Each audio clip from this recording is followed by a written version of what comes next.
Why you keep returning to the same level you started at. Hi, this is Greg Swanson. Welcome back to the Warrior Mind podcast. This is episode number 763. And today we're going to be talking about a topic I've talked about quite often and in different forms, but it's human performance. And actually, why do we keep returning to the same level? Performance would infer that we're getting better, but often we just return to the same level. So today in this podcast, we're going to be exploring this a little bit further. So, many people think human performance is about pushing harder, learning more, or setting bigger goals, or just going after it, no pain, no gain. That's performance. But it really isn't. Human performance is controlled by our identity system underneath the effort. Until the system changes, most people keep returning to the same familiar level. Now, this identity concept is something I've been also exploring over the past several podcasts and blog posts and articles. But we want to look at who do you think you are on an unconscious level is exactly how you will perform. You may read information, you may get knowledge on how to increase your performance, but if your identity, your self-image doesn't change, you're going to always fall back to that level. And so what we're going to explore today is a little bit more of that. So, why you keep returning to the same level. Human performance describes how effectively a person converts their existing abilities into meaningful, sustainable results. Their existing abilities, not their future abilities, but their existing abilities. And there are contributing factors to human performance. One is potential, right? So if we have existing abilities, then our human potential represents what a person may be capable of becoming, developing, or achieving. When their abilities are cultivated and the constraints limited, their expressions are recognized and addressed. So what that basically means is our human performance is based on our existing abilities, but that human performance has several factors, one of which is our human potential, which represents what we're capable of becoming, independent of what we're doing right now. But the key, that gap, if you will, is based on our identity. And so here are some other factors that come into play when we talk about human performance. The complacent zone. And I've talked about this quite often. I'll go into it a little bit more today, but this complacent zone is basically our identity. It's who we think we are, and we vacillate in between this. And so this has a big deal. This is a big influence on our performance. Identifying limit performance. So when we identify our limiting performance, we go, yeah, that's about it. We tend to buy into that story. So our performance stays stuck where it is, even though our potential can be much more. And then change requires expansion. So again, performance is what we're doing now. Potential is what we can do. And if we can get out of our way and remove the anchors from our identity and our self-image to hold us back, we can then change ourselves, and this requires expansion outside of that complacent zone. So human performance is more than output, right? It's the relationship between capability, identity, beliefs, values, needs, and the level of life a person keeps recreating. Now, I know this sounded like a lot, but that's why you go to a coach, is to help identify these things, your capabilities, your identity, your beliefs. All of those play into a factor on what your performance is. And your performance, you may have moments of inspiration where you outperform your current performance and almost reach your potential, but you'll fall back if these beliefs, these values, identities are not changed at a very tiny level of a subconscious level, because your subconscious is controlling all your performance, and it's based on, again, these identities, capabilities, beliefs, etc. And if you don't change them, you're just going to keep repeating the same thing over and over again, regardless of how hard you try or how much you read or how much you do. If your identity says, no, you can't do it, you're not going to do it. You may do it once or twice, but then you'll fall back. So the real problem is you're not stuck because of lack of potential. You know more is possible within you. So that's the real problem, is that we're not stuck because we lack potential. We're stuck because of the things I just went over. So, you are possible of more than you're doing. You've made progress before, but the pattern returns. It's like, okay, I know I can go on a diet. I'm going to go on a diet, and then boom, you're back to eating 10 pounds of cake. You wake up early in the morning to go to the gym, you work out, a week later, you're sleeping in again. But it's the same level that you hit, but just a different version of yourself. You may be 2 days older, 5 days older, whatever that is, but it's the same thing. It's like Groundhog Day repeating itself over and over and over and over again. And we wonder why this happens. And sometimes we make progress, we get excited, and then we backslide, and then we just start all over again. We thinking this starting over again is making progress, when in reality it's just repeating the same stuff different day. And so most people have improved before. I mean, we all have improved, otherwise we wouldn't be where we are. But improvement doesn't mean transformation if you keep sliding back to the same range. So make improvement and backslide, make improvement, backslide, make improvement. That's not progress. That's, again, is just like a Groundhog Day, doing the same thing over and over again. So this is where the complacent zone, and I'll go through this again. If you haven't heard it before, and you're on YouTube watching this, go search for the complacent zone.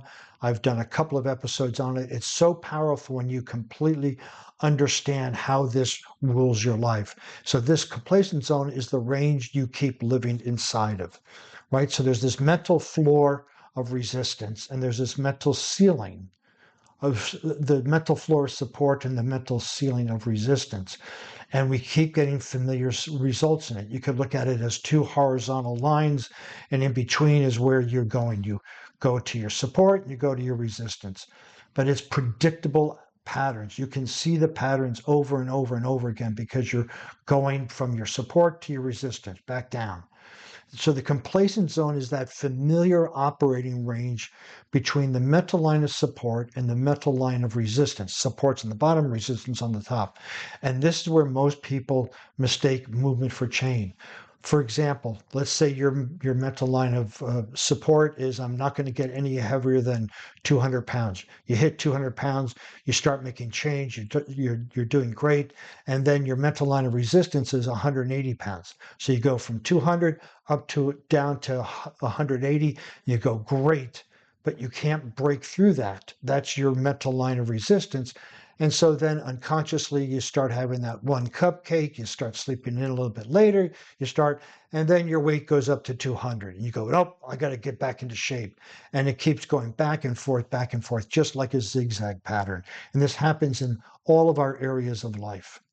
So the mental line of support, it's your internal floor. It says, when things get this bad, I'm going to take action. So it could be that you're running out of money, you're overweight, you've been alone for too long, you don't like the job you're at, whatever it is, it gets to a point where, like, I can't take this anymore. And this is your internal floor. And you start taking action, and you start progressing, things start happening, results start coming in. And then you hit this mental line of resistance, and you backslide again. But we'll talk about this. Mental line of support is your internal floor. And it's like, I won't go lower than this. This is it. This is rock bottom. And so the pain creates the action. It's not motivation. It's the pain of being there. It could be that, again, that you hit a certain weight that you're tired of, that you're making so much money and you're not making any more, you've been alone, whatever. It's a pain that creates that action. So you start taking action because of the pain. And then this rock bottom activates this effort, and you start making effort, and you start making change. And then you get so far away from the pain that it doesn't hurt anymore, and you stop. That's your mental line of resistance. And you stop at that point, and you start to coast. But as we all know, when you start to coast, you start to backslide, and then you backslide, and then 2 weeks, 3 weeks, 2 years later, you're right back in the same old place. And this is a temporary urgency appears, you start taking action, and then there is a point where dissatisfactions become strong enough to make someone act. This is that internal floor, this mental line of support. They start the diet, hire the coach, save the money, train harder, or recommit, but it just doesn't stick. Because then the mental line of resistance is your internal ceiling. This is based on your identity, your beliefs, your needs. This is what you think you're only capable of. Excuses start to show up at this point. Well, I've worked out for 3 months. Let me take off. I've been on a diet for this long. I've dated 20 people. Let me take a break. I have applied to so many jobs. So all of a sudden, you've done all this effort, but now excuses show up. Even if you've made progress, right? The fear increases. Geez, if I break through, this is all unconscious, right? But if I break through this internal resistance, who will I be? Will my friends leave me? Will I have nobody to talk to? I'll become a new person. And then I don't know what that new person is going to look like. I don't know what they're going to feel like, talk like, who are going to be their friends. So this fear of the unknown starts to happen. And then we have this procrastination. Well, maybe I'll keep doing this tomorrow. We look at our progress, we're happy with it, and then we start making excuses for not showing up. And then we have procrastination, which stops us from taking more action. So all these things build up, but these are all symptoms of a larger cause, or these are the effects. The cause is the internal representation we have of ourselves, our identity, our self-image, right? And this is where the sabotage begins. And then the whole thing happens all over again. So this is where the old identity pushes back. You're about to break through, and the old identity says, nope, we're not going to have any of that because you haven't worked at that level. A person gets close to a new level, but the nervous system and identity system treat this new level as unfamiliar territory. And nobody wants to go into unfamiliar territory, especially your ego and your unconscious mind. So it holds you back based on your identity, your self-image, your beliefs, all of those things that hold you back. So you appear to be making progress, but you're just repeating over and over again the same thing. So why backslides happen? The pattern is protecting the familiar, right? We have beliefs, emotions, values, past experiences, all these things that play a contributing factor into it. So backsliding is not random. If you tracked your progress, again, whether it's income, weight, going to the gym, you will see that you make progress, then you backslide. You make progress. There is a given pattern. And if you were able to track this pattern for the last 5-10 years, you'll see you can depend on it showing up exactly at the right point, right? The old system is trying to preserve what it knows. It's saying, hey, you're alive. Things are okay. Why do you want to muck things up? Even when the goal is better and the identity still may be not loyal to that familiar, right? So we could have this massive goal we want to get after. We're excited about it. We start taking action and we get to a point and we have to do things so unfamiliar. Wake up at 4 o'clock in the morning, stay up late, go to sleep early, eat different food, talk to different people. All of this plays a role and it's all different and unfamiliar. And our unconscious says, based on who you believe you are, this doesn't align. So we're going to make sure you stop all of that nonsense and come back to the familiar. Again, this is working without working on the unconscious. So here's the trap. You call it progress, but it's repetition, right? Lose weight, you gain it back. You save money, you spend it. You build momentum, then you stop. Same cycle, new excuses. If you keep moving between the floor and the ceiling, this mental line of support and mental line of resistance, you are not creating a new future. You are recreating the past with better language. And I can't drive this home, emphasize this enough, that until you break through this mental line of resistance, you're going to keep repeating the same thing over and over again. And the contributing factor is your identity. And your identity is made up of your beliefs, your needs, your values, etc. So needs, values, beliefs, identity. This is the hidden operating system. This is what's controlling basically your thoughts and your behavior. Yeah, it'll let you play for a little bit, but it's going to rein you in when you get too close to change, right? Your needs, I've gone through what these needs are. The needs aren't, oh, I need a car, I need this. No, there's certainty, there's variety, there's belonging, there's love. There's 6 needs. You could look up Tony Robbins' 6 needs, but these needs drive our urgency. And our values in our life direct our choices. And our beliefs set permission. Yes, this is true. This is not true. And our identity controls consistency. So all of these things play into creating your operating system, basically your hidden operating system. And these are things that are driving your thoughts and your behavior, which drives your results. So human performance is just not about discipline. Discipline is forcing yourself to do something against what you really want to do. So we have to figure out, why don't you really want to do it? Change that. Then you won't need the discipline, right? Needs, values, beliefs, identity determine what feels possible, safe, deserved, and sustainable. So this is the work that we have to do. So then we have this probabilities versus possibilities. Your current pattern predicts your future, right? The past creates data. Here's what happened in the past. The present confirms that trajectory, and the same system, same outcome. The possibility lives beyond resistance, right? So you have your probability, which is based on what you did in the past and what you're doing now. We could project that out and say, this is your probable outcome. Your possibility is when what you do today is completely different than what you did last week or in the past, and that's going to set a new trajectory, right? So 2 points create a line, your past and your present. Your past and your present reveal the probability of your future, unless something interrupts that system, and possibility begins outside the mental line of resistance. So when we say we're possible, right, human potential is the possibility. Anything is possible, but what is probable is based on your past and what you are doing now. And when you draw that straight line, you can predict where you're going to be 1 year, 2 year, 5 years, 10 years from now, based on the past and what you're doing now. But if you want to know what is possible, you need to change yourself today to change that trajectory, so that today won't become the past of tomorrow, and you just keep drawing this line. So this is a concept that really, if you don't change, if you don't make a radical correction or even a small 1 degree correction, we can predict exactly probability where you're going to be 1 year, 2 year, 5 years, 10 years down the road. But that excludes your possibilities, your potential, which is unlimited in all sense of the word, but it's limited based on your identity, your needs, your values. Right? So the breakthrough requirement, change must become familiar. So break through that resistance. You have to understand what that resistance is coming from, and then identify your identity and to break through that mental line of resistance.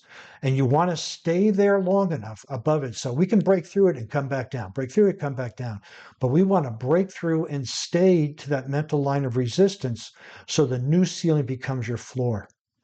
That is, we want this new line of resistance now become your new line of support. That's the lowest you're going to go from now on. Not back to the old one. You've reset the thermostat that this is now the new one.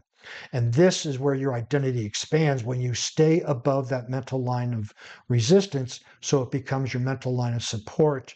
You now have a new identity, and now you have new possibilities out there. So the breakthrough is not the moment you cross the line, meaning your mental line of resistance. The real work is staying beyond the old ceiling until the nervous system, behavior, and identity adapt. And we want to work both with the external and the internal. So the external would be doing those things that the new you would do. Wake up at 4 o'clock, go to the gym, eat healthier, save money. Keep doing those things, but then working on your identity and your values and your needs, so that they then align with the behavior. Because again, if you just do the behavior and don't align with your internal representation, that's going to be out of alignment. So we work both ends to the middle to create this lasting change. So this is kind of where a physical challenge reveals the pattern, right? The body exposes the truth. A heavy weight exposes hesitation, right? If you're about to lift something heavy, kind of wait, you wait, And this happens in life too. If a heavy weight mentally is going to expose your hesitation, fatigue exposes excuses. If you wake up late and you went to bed late, you only have 3 hours of sleep, you're going to be fatigued, you're going to have excuses on why you can't perform your best, not just physically, but mentally. And training exposes your identity. Pressure reveals your standards. This ties to a physical challenge, but training reveals performance patterns faster than thinking alone. Under physical stress, the mind stores what become visible. And this is why I love working out and CrossFit so much, because you get involved in it, it will show up. You'll start making excuses on why you can't do things, and all we need to do is change your excuses to a reason. And then you can start changing your identity. But if you make these excuses underneath physical duress, you're probably going to make the same excuses underneath mental duress. How you do anything is a reflection of how you do everything.